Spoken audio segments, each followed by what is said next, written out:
Do you ever find that you don't have enough time to accomplish all the things you'd like to? Small blocks of time may seem inconsequential, but they add up. Making wise use of these blocks can increase your productivity over 20%, the difference between falling behind and getting ahead. How do you do it? That's the topic of today's episode. I'm Sharif Yunus with Dr. Kevin Majors, and this is The Golden Hour.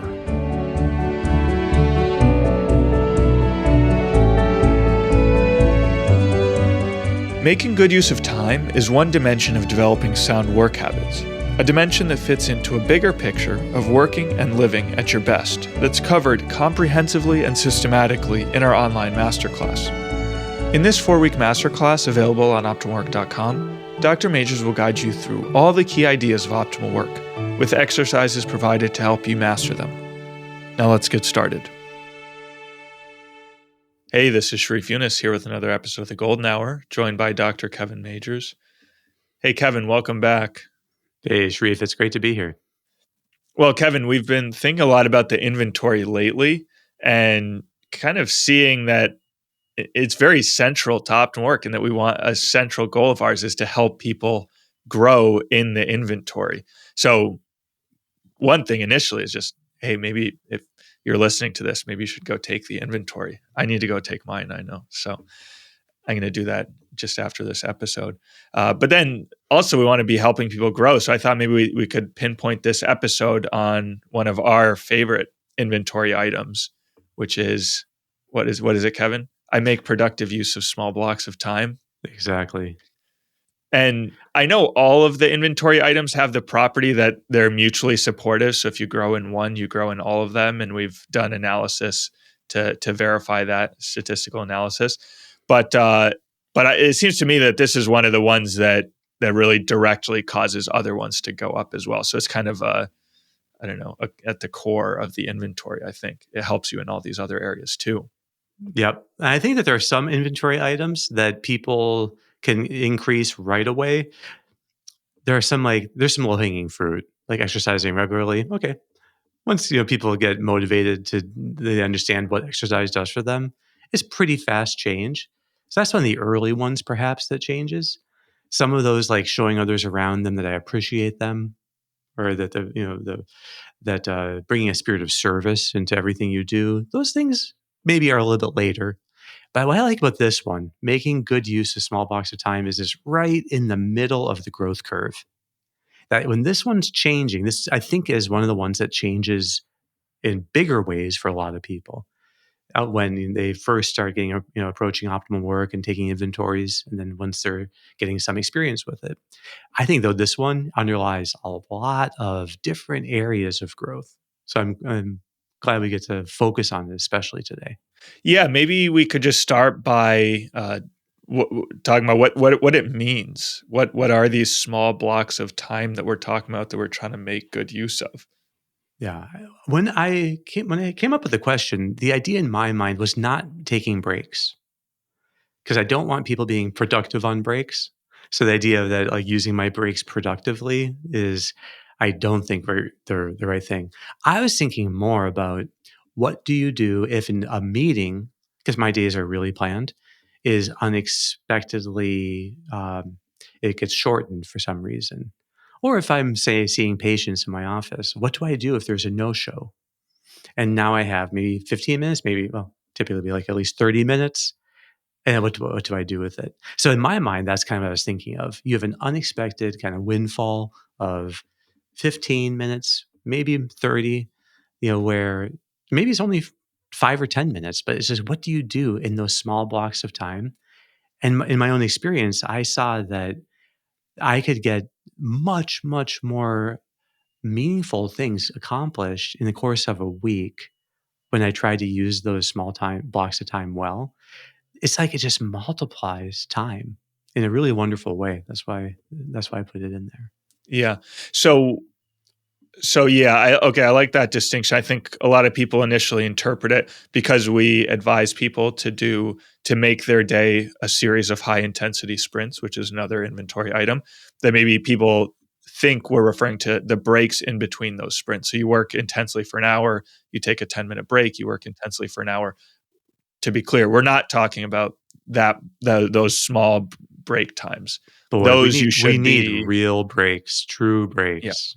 And we've done a bunch of episodes on that, of how to disconnect from the work, how to be more focused on being rather than doing, and how to really recover during those times, conversations, walking outside, etc.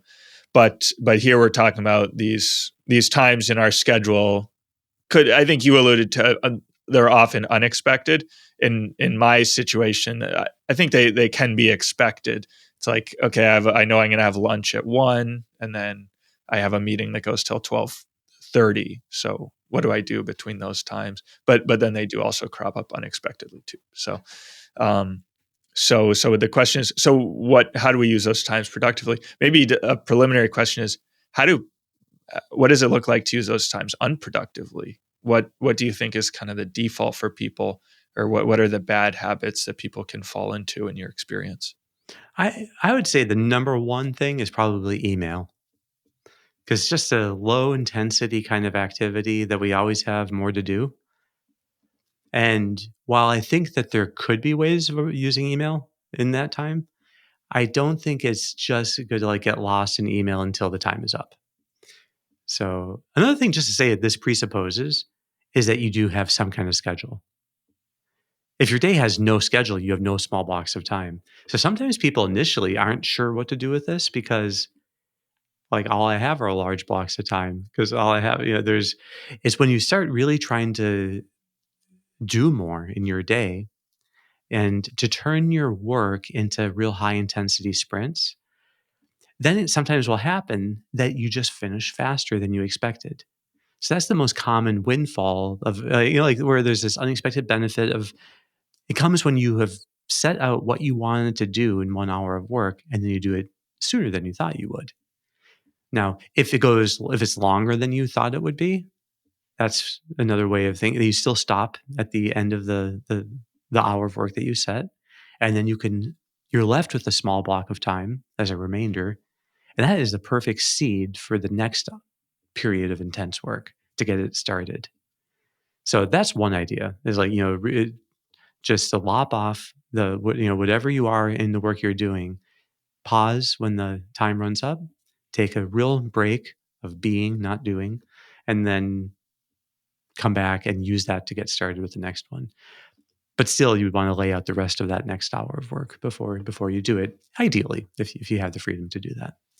But but I think that it's a bigger question, like when you just have these awkward moments of time, 10 minutes here, 15 minutes there, whether it's planned or unplanned, they really add up. I mean, it could easily be an hour a day of core work time. That, that's like, so 5 hours a week. Yeah, you're almost talking about an entire day a week. And I think it's actually even more than that. Because if you are living in such a way that you can make good use of small blocks of time and use them very wisely, your time just multiplies. And it's like having an extra day or two in the week of things because of the amount that now you're able to do with peace, not frenetically, but with a lot of peace. So it's a kind of peaceful productivity. If I had one regret is about this item, it's I make productive use of small blocks of time. Maybe puts too high, I don't know, a kind of premium on productivity. And maybe it should be I make the wisest use of small blocks of time. Right. Right.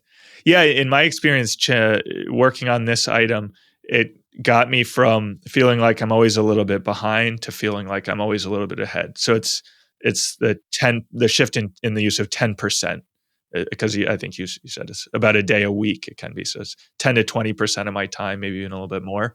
But that's the difference from, no individual thing is very big, but it's a way to get ahead on emails, and we'll talk a little bit about how to use the time well, but wisely, I should say.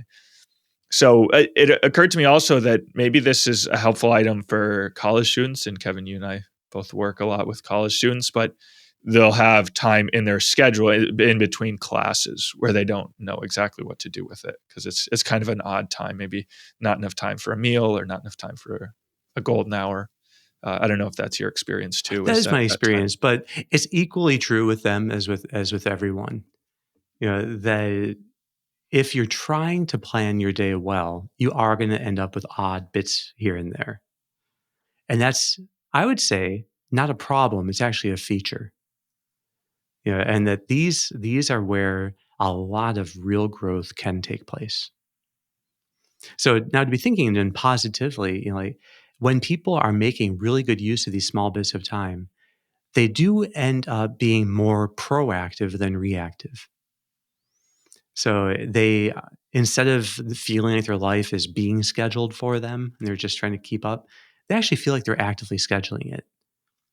So you want to use the small bits of time that you have on hand in the most proactive way possible so that you're using it to improve the rest of the work that you do. So I would say with that in mind that one of the best uses for a small unexpected block of time is to use it to in advance break down projects that you're working on, big things you have coming up, or even just another hour later that day that you're going to be working on. Set it up already in advance. So it gets you in the mindset that, okay, I have 5 minutes here. Well, okay, how could I use that in the best way to how could I be breaking up my tasks? It's because you're not just thinking about that small block of time right now, but you're thinking of, okay, say writing a paper. We ask people to do a thought experiment sometimes in optimal work that imagine you're writing a 10-page or 20-page paper. This is especially for college students. What would you do if you had to write it in 10 to 15-minute increments? How would you go about doing it? That's what we want people thinking of. We want people learning how to think of tasks in 10 to 15-minute steps, right? So that whatever the big thing you have, you think about uh, hanging blinds. This is one little thing I was doing around the house, last weekend. But in hanging blinds, okay, well, you spend, what is it, 5 minutes measuring, and then you spend 10 minutes drilling, and then another 10 minutes installing. So we got to hang 2 sets of blinds, in 30 minutes. I didn't break it down in advance because really I was just helping out someone else with it. But you could break it down. You could think of any little project, and it just makes it feel very doable. That there it is. Okay, this little thing that I've been putting off doing for a long time. Okay, how would I break it down? How would I lay out the steps, and even have time allotments with those steps?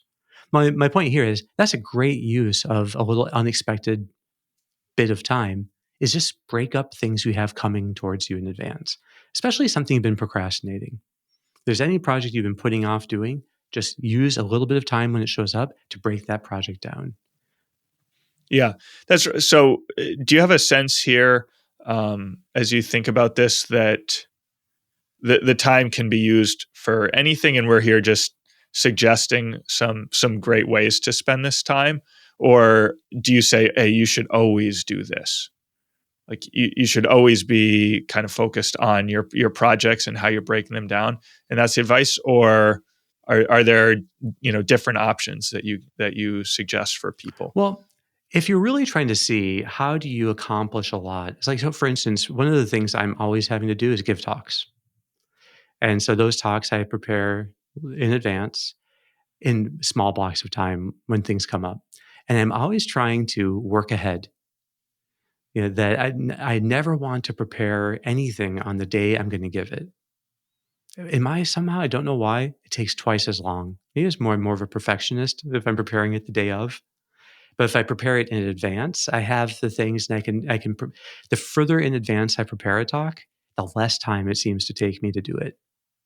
And so it's a perfect use of something is I just take the talk I'm about to give and I know what talks I have coming up. And so when I have an extra 10 minutes here or there, I can already start planning the talk, or I can review similar talks I've given and start to pull things out, knowing that if I have another 10 minutes, then I'll actually put them together into some kind of a new thing. Or I might do 5 minutes of free writing just to get my mind pumping, on the topic. But I could do that anytime. I just know that there are these discrete units that go into preparing talks in advance, and it's like a little bit of research, a little bit of free writing, a little bit of reviewing past things, and then tying it all together. Really, each of those I could do in a small block of time. And as a result, I don't really need to set aside time during the week to preparing talks. If I'm doing it proactively throughout the week, it seems like they get prepared and I never actually set time to do it. And so it ends up feeling pretty, like freeing. That preparing talks doesn't feel like a burden at all because I do it in little bits on the Mhm. go. And It might be something that you were dreading. I have to spend 2 hours. This is gonna take my whole afternoon on Thursday. I find if I But schedule now time, that you've it's actually funny, but broken in it down, preparing yeah. talks, if I schedule time, I will use twice the time. Yeah. But if I do it in little bits, I think I use a quarter of the time. So that's just one example of working ahead on things. So I think that that's a good go-to. Uh, Another thing that is good is if you have some kind of, let's say that you have like daily plan of commitments that, okay, like these are things I want to do every day and they're fixed things. So I don't know, Sharif, what would you put on a list of things that are like just little daily things you would like to do? Well, I have lower back Uh-huh. problems, so I try to do back exercise And every how long day. does that take? I do it's about 15 Okay. minutes. So if you had 15 minutes show up, there you Uh-huh. have, okay, you could do the back I would exercise. do the back, yeah, What exactly. else do you have there? Uh, Even if I had just 5 minutes, my physical therapist said, "You can just do, the first couple exercise and that's fine." So, the other thing well, this is kind of embarrassing, but I'm learning how to play the piano or relearning. So I'm still not very good, so I'm not gonna be playing for people anytime soon, but that's another thing where, if I have 10 or 15 minutes kind of free. That might be actually something that I would more do during a break though, because Because it it's is a kind of great use of a restful and break. not Is work. that kind of musical Mhm, stuff is, yeah. That's that's right. And then, yeah, I have daily reading that I'm doing, so, professional reading. I have this great book called Rapid Development, which for any programmers or software engineers listening to this, I recommend. well, that's it, but that's just having a book like that. You can read books so much faster if you have them like ready to read at odd moments. This is one of the reasons I really like using the Kindle app on the iPhone is that there's always a good way of spending time, and that's how I get to read a lot of books, and that's how I do it. That there's that if someone's late to an appointment after 2 minutes or something of being kind of just silently waiting, then I'd pull out something to read. Yeah, and I think books are a much better go-to thing than news. I don't think the things you read in news, in my mind, it's great that you have some news sources that you check from time to time, but I don't think that this is how you're going to feel like you wasted the day if you were, if I spent 15 minutes here, 15 minutes there, 15 minutes, and then that's an hour a day reading news, I would feel like I had wasted the day. But if I had been reading really good books that are like, help me with my professional work and we talk about things here from what I'm getting there, that would feel like time really well spent. So I think people have to be careful about going to news, and just like in social media, but reading good books. And I think so when you're talking about what you read, that is that kind of stuff that's professional things like the rapid development book. Right, right. Yeah, so I guess one theme that's coming out that you're suggesting is that people need to think ahead of how they're gonna use this time. So people should have a um, a kinda sense of, I have these several activities that are my default, my go-tos for these small blocks. One might be reading, one might be a larger project that they're working on for this week, and that's already broken up into parts. Another one then is like a super default, if they don't even have a specific thing, is just to maybe actually break down some projects or work on your Yep. Work schedule. ahead Uh, proactively on the schedule and Work ahead projects. on, Yep. yeah. That's exactly right. Uh, so s- then I don't know if you have any more to add on that particular topic of how people can be planning these activities ahead. I think people need to get to the point where it's a reflex. You don't want your use of small blocks of time to be something that takes strenuous effort. because it's going to come at the end of a block of time where you were working very intensely. So the more you form a habit where you have your typical go-to kind of activity. Now, for me, if it's reading, it doesn't have to be a particular book because I'm going to finish them, but it's just the act of doing some professional reading at odd moments. I don't typically do enjoyable reading like fiction reading or fantasy. I don't do that during the workday ever because it's entertainment. And I don't think entertainment's the right idea for small blocks of time. I find that just leads to a kind of lassitude, and as I was, telling you, I've kind of formed these habits of using small blocks of time well before YouTube existed. So I never had developed really, I think a lot of people are just tempted to go to YouTube. And I don't think that would be making the wisest use of it. One thing on email, just to mention briefly, is that I think it could be a helpful way of discarding emails. Like you could go through and be setting up your email.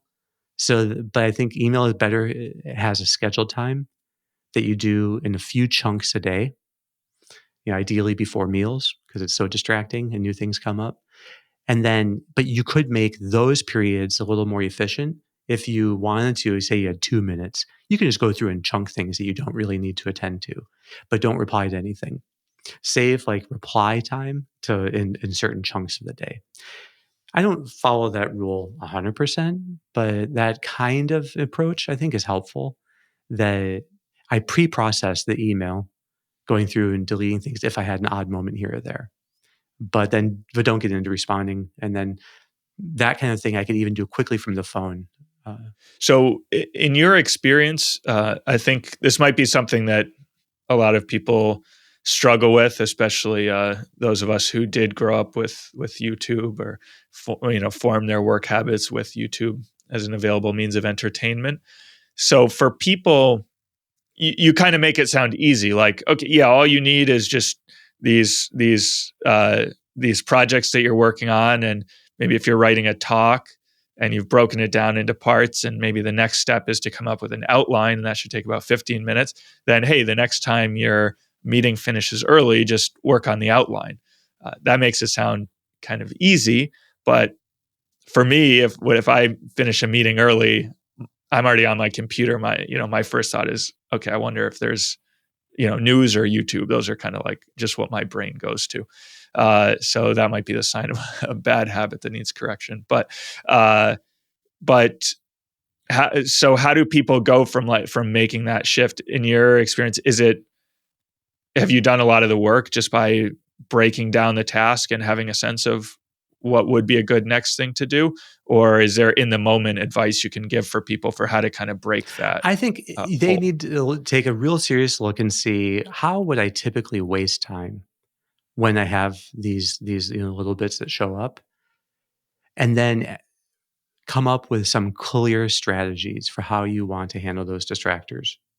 So if it's YouTube, then to have a more clear sense that I don't check YouTube during the workday or except at lunch. Although that's kind of sad if someone's just watching YouTube during, hopefully you have, but I would say something like that.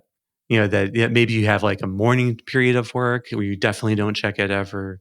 It's like, in my mind, it's a little bit, again, it's a generational thing. It would never occur to me to watch a movie in the middle of the day. It would feel kind of sad to watch a movie in the middle of the day. Now YouTube is a little different than that, but I think just come up with your own, whatever you want, to then make it a clear thing that I will not then, like, have a clear strategy you're going to have with regard to YouTube. Have a clear strategy with social media. Have a clear strategy with email. Just try to identify the ways in which you waste time, because these little blocks of time really add up. And so your attitude towards them is essential, because it shows, in a sense, where your heart is. And it shows where your center of gravity is. Do we really want our center of gravity as YouTube? Or do we want it to be on things that matter more? And typically our work is the number one way we are either serving others or preparing ourselves so that we can serve others. So our work is the number one way that we transcend ourselves. So it's not just about being more productive, but it's also about asking yourself, where the way I use these small blocks of time, what can I learn about myself, my attachments, where my heart is, where I tend to gravitate? I was just recently reading this book that was written in 1520 by a guy named Francisco Osuna. And he says that one of the most important things you can talk about with someone else if you're seeking advice is, what am I thinking about when I'm doing nothing else? Like, which is like asking, like, where's my center of gravity? Because if that's where you would actually want the most help, is in changing your center of gravity. I thought that's incredibly wise advice. Yeah, that this idea that the way we use what we do in the odd moments, in a way, it kind of shows us the substance underlying, like what's there. That when there's accidental change reveals the substance underlying something. And and these momentary changes in schedule that come, or these little odd moments, perhaps they show more than anything where our center of gravity is, where our heart is. That's why I think making the wisest use is actually the most important idea. Yeah. Wow, Kevin, that's a very helpful idea. I think it's a very kind of deep note for us to end on, for all of our listeners to kind of ponder that. All right. And me too. Me too. Okay. Great, Kevin. Thanks so much. We'll be back next week. Well, thanks so much for listening. I hope you enjoyed the episode. Don't forget to check out optimwork.com for a set of online tools to help you engage challenge in your life. See you next week.